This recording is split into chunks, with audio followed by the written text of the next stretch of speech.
Welcome back to ఏటీ pulse.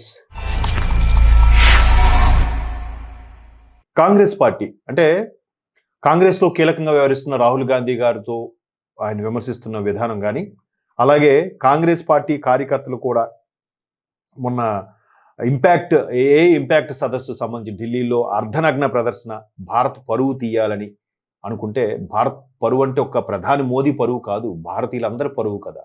But అక్కడికి వచ్చిన వాళ్ళందరూ మెచ్యూర్డ్ కాబట్టి ఇట్లాంటి చిల్లర రాజకీయాలను వాళ్ళు పట్టించుకున్న పరిస్థితులు లేరు. అయితే దానికి ఇక్కడ కాంగ్రెస్ పార్టీ ఏం చేస్తుందంటే, Congress trying to repackage failed చౌకీదార్ చోర్ హై campaign as PM is compromised drama. Read how Rahul Gandhi's lies over US India trade deal and others are being hyped. అంటే కేవలం రాహుల్ గాంధీ గారు ఎందుకు ఈ విధంగా హైప్ చేస్తున్నారు? ఏ ఇంపాక్ట్ సదస్సుకు సంబంధించి ప్రపంచంలో ఏదైతే మొన్న ఏ ఇంపాక్ట్ జరిగిందో, సుమారుగా ప్రపంచంలో ఉన్న దేశాలు 197 ఎన్ని ఉన్నాయి ప్రస్తుతానికి, ఈ 7 ఖండాలు కలిపి. అందులో 154 దేశాల యొక్క టెక్ దిగ్గజాలు, 154 దేశాల యొక్క ప్రధానులు, 154 దేశాల యొక్క అధ్యక్షులు, సిఈఓలు ఎంతమంది వచ్చి భారత ప్రధాని మోదీ గారిని, భారత రాష్ట్రపతి ద్రౌపది ముర్ము గారిని కలిసి వాళ్ళతో ఇక్కడ ఉన్న ఏఐకి సంబంధించిన రాబోయే రోజుల్లో ఎలా భవిష్యత్తు ఉండబోతుందని చెప్పి వాళ్ళు దిశానిర్దేశం చేస్తూ మనతో సయోధ్యగా కలిసి నడిచే ప్రయత్నం చేస్తుంటే, భారత్ ఏఐకి సంబంధించి ప్రపంచంలో 3వ స్థానంలో ఉంది. ప్రపంచంలో చాలా దేశాలు ఉన్నాయి కదా టెక్నాలజీ పరంగా పరుగులు పెడుతున్నాయి. సాఫ్ట్వేర్ సంబంధించి కొరియా కానీ, చైనా కానీ, అమెరికా కానీ, కెనడా కానీ, ఆస్ట్రేలియా కానీ, ఇన్ని దేశాలు.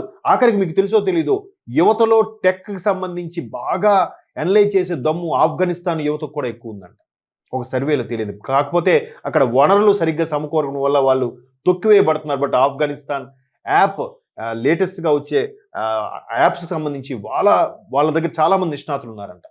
బట్ అవి వెలుగు చూడట్లేదు. సో ఇట్లాంటి పరుగులు పెడుతున్నది ప్రపంచంలో. ఎంత పెద్ద భారతదేశం ఎప్పుడు అన్నిట్లో వెనకే, ఒలింపిక్స్ కప్స్లో వెనకే, అన్నిట్లో మెడల్స్లో వెనకే అని అంటుంటారు కదా. ఇప్పుడు ఏఐలో 3rd ప్లేస్కి వచ్చింది. అది చూసి వారలేంతనమా? యుఎస్ ట్రేడ్ డీల్ ఏదైతే ఉందో, యుఎస్ ట్రేడ్ డీల్లో వ్యవసాయము అలాగే పశువులకు, జంతువుకు సంబంధించినంత మాత్రం లేదు. అది పిఎం కాంప్రమైజ్ అవ్వలేదు అక్కడ. వీళ్ళు కడుపు మంట అంతా అంతే. మదర్ ఆఫ్ ఆల్ డీల్స్ ఏదైతే యూరోపియన్ సమాఖ్యతో భారత ప్రభుత్వం కుదుర్చుకుందో, అప్పటి నుంచి ఈ కడుపు మంటతో భారత్కి ఇంకా పేరు ఇచ్చిస్తుందని ఈ విధంగా చౌకీదార్ చోర్ హే అంటే అంటే ప్రతిసారి కూడా చిన్న చూపు. ఒక ఛాయ్వాలా దేశానికి ప్రధాని అయిపోయాడేంటి? ఛాయ్వాలా ఈయనకేం తెలుసు? ఏ దేశం వెళ్తే ఆ దేశం ప్రధానితో, ఏ దేశం వెళ్తే ఆ దేశ అధ్యక్షుడితో కరచాలం చేస్తూ, వాళ్ళ భాషలోనే మాట్లాడుతూ, లేదా ఇంగ్లీష్లో కాన్వర్జేట్ చేస్తూ. ఎట్లా? ఒక ఛాయ్ వాళ్ళకి ఇది సాధ్యమా? పెద్దగా చదువుకోని ఒక వ్యక్తికి ఇది సాధ్యమా? బట్ ఎలా సాధ్యమవుతుంది? ఇప్పుడు రాహుల్ గాంధీ గారి యొక్క మెంటరు ఎవరైతే ఉన్నారో, శామ్ పిట్రూడో కూడా అదే చెప్పాడు. ఆయన భారతదేశాన్ని ఇంత దౌర్భాగ్య పరిస్థితులు తీసుకొచ్చేసాం, దీన్ని ఎలాగైనా ప్రభుత్వం కూల్చాలని కొన్ని విద్రోహ శక్తులు పనిచేస్తున్నాయట ఇతర దేశాల్లో, యూరోపియన్ దేశాల్లో. అక్కడ కలవడానికి రాహుల్ గాంధీ గారు వెళ్ళారని ఆయనే ఒక ఇంటర్వ్యూలో చెప్పారని ఒక 3 నెలల కిందట నేషనల్ మీడియా అంతా హల్చల్ చేసింది. ఆయన పేరు శామ్ పిట్రూడో. సో ఇంత కడుపులో ఇంత ద్వేషం ఉంచుకొని వీళ్ళు తిరిగి చౌకీదార్ చోర్ హే అని కాంగ్రెస్ ప్రజల్లోకి తీసుకెళ్లే ప్రయత్నం ఎందుకు చేస్తుంది?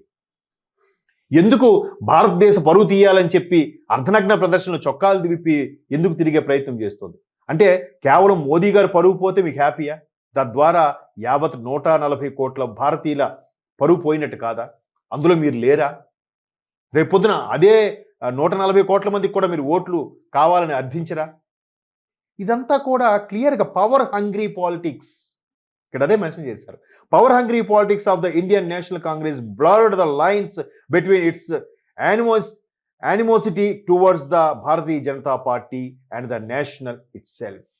ఎగ్జాక్ట్లీ భారతీయ జనతా పార్టీ మీద ఏదైతే విషం కక్కు ప్రయత్నం చేస్తున్నారో, అంటే రాజకీయ ఆకలితో ఉన్న వీళ్ళు ఈ విధంగా చేయడం ఎంతవరకు కరెక్టు అనేది ఇక్కడ ఒక బ్లాగర్ యొక్క ఉద్దేశం. అలాగే ఇక్కడ చూడొచ్చు, the desperation to regain New Delhi has continued to intensify as the party persistently drifted further away from it, resorting to absurd claims and falsehoods in an attempt to push the public into supporting the devious narrative. అంటే ఎందుకు ఇంతగా విషయం కక్కే ప్రయత్నం చేస్తున్నారో నాకు అర్థం అంటే భారత జాతీయ కాంగ్రెస్ అధికార దాహంతోనే ఈ రాజకీయాలు చేస్తుందా? అంటే న్యూఢిల్లీని తిరిగి పొందాలనే ఆశతోనే ఈ పార్టీ నిరంతరం దూరంగా వెళ్తుండడం తీవ్రమవుతుంది. పదే పదే అంటే విద్వేషంగా మరీ చౌకీదార్ చోర్హే అని అంటే అవమానపరిచేలాగా చీప్ పాలిటిక్స్ ప్లే చేస్తుంది అనేది ఇక్కడ ఒక ఇది. అయితే ఇది వైఫల్యాలతో కూడిన వారసత్వం కాబట్టి ప్రజలు మోసపూరిత కథనానికి మద్దతు ఇచ్చేలాగా ఈ విధమైన అసంబద్ధమైన వాదనలు అబద్ధాలను ఆశ్రయిస్తోంది అనేది ఈ వ్లాగర్ యొక్క ఉద్దేశం. మరోవైపు ఇంతకుముందు ఒకటి కూడా చూసుకుందాం, కొంతమంది లెఫ్టిస్టులు దీన్ని పదే పదే అంటే ఒక ఎవరో ఒక వ్యక్తిని మేకను తీసుకెళ్తుంటే అది కుక్క చెప్పే ప్రయత్నం చేస్తున్నారు. బట్ సోషల్ మీడియాలో ప్రతీది కూడా వైరల్ అవుతుంది, ప్రతీది కూడా ఆ నిక్షిప్తమై ఉండడం వల్ల డేటా ఎవరైనా రాంగ్ స్టేట్మెంట్ ఇస్తే వెంటనే అక్కడ డిస్ప్లే చేస్తున్నారు. గతంలో మేము ఇలా విమర్శించలేదే అంటే వెంటనే ట్రోల్ అయిపోతుంది. అంటే ఏదో సినిమాలో మహేష్ బాబు గారు చెప్పినట్టుగా మనకైతే మెమొరీలో డేటాబేస్లో ఉండకపోవచ్చు, బట్ గూగుల్ మర్చిపోదుగా, ఇట్టా కొడితే అట్టా వచ్చేస్తుందని అంటాడు ఆయన. ఎగ్జాక్ట్లీ ప్రతీదీ ప్రజలు గమనిస్తున్నారు. తప్పొప్పులు కింద ట్రోల్ చేస్తున్నారు. ట్రోల్ చేసే సంఖ్య కూడా గమనించండి. ఎవరో ఒకరిద్దరిని పెట్టి సొంత ఛానల్ పెట్టి సొంత బ్లాగర్లు ఓపెన్ చేసేసి విమర్శించడం కాదు, కేవలం అధికార దాహంతోనే మరలా న్యూఢిల్లీని దక్కించుకోవాలనే తాపత్రయంతోనే ఇప్పుడు భాజపా కేంద్ర పాలిత ప్రాంతాలు, భాజపా ప్రభుత్వ పాలిత ప్రాంతాలు, భాజపా కూటమితో ఉన్న ప్రాంతాలు ఎక్కువైపోవడం, కాంగ్రెస్తో ఉన్న ప్రభుత్వాలు దేశంలో చాలా తక్కువ రాష్ట్రాలకే పరిమితం అవ్వడం అధికార దాహంతో చేస్తున్న విమర్శలే తప్ప మరో విమర్శ కాదు.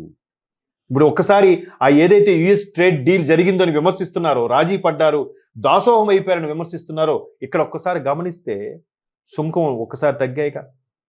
సుప్రీంకోర్టు ట్రంప్కి అక్కడ అమెరికా సుప్రీంకోర్టు ట్రంప్కి మొట్టికాయలు పెట్టినా ఆయన ఆయా దేశాల మీద సుంకాలు విధిస్తున్నారు తప్ప భారత్కి ఎటువంటి ఇబ్బంది కలగట్లేదు. వాడి తాపత్రయం అంతా వాడి దగ్గర మనం చమురు కొనట్లేదనే. చమురు కొంటాం, అటు రష్యాతోనూ కొంటాం, ఇటు కూడా కొంటాం. ఇప్పుడు రేపు మాపు పెట్రోల్ డీజిల్ ధరలు కూడా తగ్గే అవకాశం ఉంది. బంగారం రేట్లు కూడా దిగి వస్తున్నాయి. చాలా వరకు ట్రేడ్ డీల్స్ యూరోపియన్ సమైక్యతో అవ్వడం, ఇంపాక్ట్ సదస్సు ఎన్ని లాభాలతో ముందుకు తీసుకెళ్తుంటే, ఒక సగటు వ్యక్తి యొక్క తలసరి ఆదాయం పెంచే ప్రక్రియలో ముందుకెళ్తుంటే, ఇదంతా కేవలం ఢిల్లీని దక్కించుకోవడానికి చేస్తున్న విమర్శలే తప్ప మరొకటి కాదు. అందుకే అమిత్ షా గారు అన్నారు, అయ్యా మీకు నాయకత్వ లోపాలు ఉన్నాయి, సరైన నాయకుని ముందు ఎంచుకోండి, ఆ నాయకుడు వెంట మీరు నడిచేలా చూసుకోండి, ఎంతసేపు కుటుంబ పరిపాలన విడిచిపెట్టండి. కేవలం ఖర్గే గారికి ఇచ్చారు కానీ ఖర్గే గారు నామమాత్రపు అధ్యక్షుడు మాత్రమే, అంత రాహుల్ గాంధీ నడిపిస్తున్నారని అమిత్ షా గారు కూడా విమర్శించారు. సో దీని మీద ఒక్కసారి విశ్లేషణ చేసుకుంటే ఇక్కడ మీరు రాజకీయ పరంగా ఎంతైనా దుమ్మెత్తి పోసుకోండి, కానీ సగటు పౌరుడికి, భారతీయ పౌరుడికి, ఇండియన్ సిటిజన్కి లబ్ధి చేకూరేలాగా ప్రవర్తించండి. భారతదేశ పరువును ప్రపంచ మార్కెట్లో పెట్టొద్దు.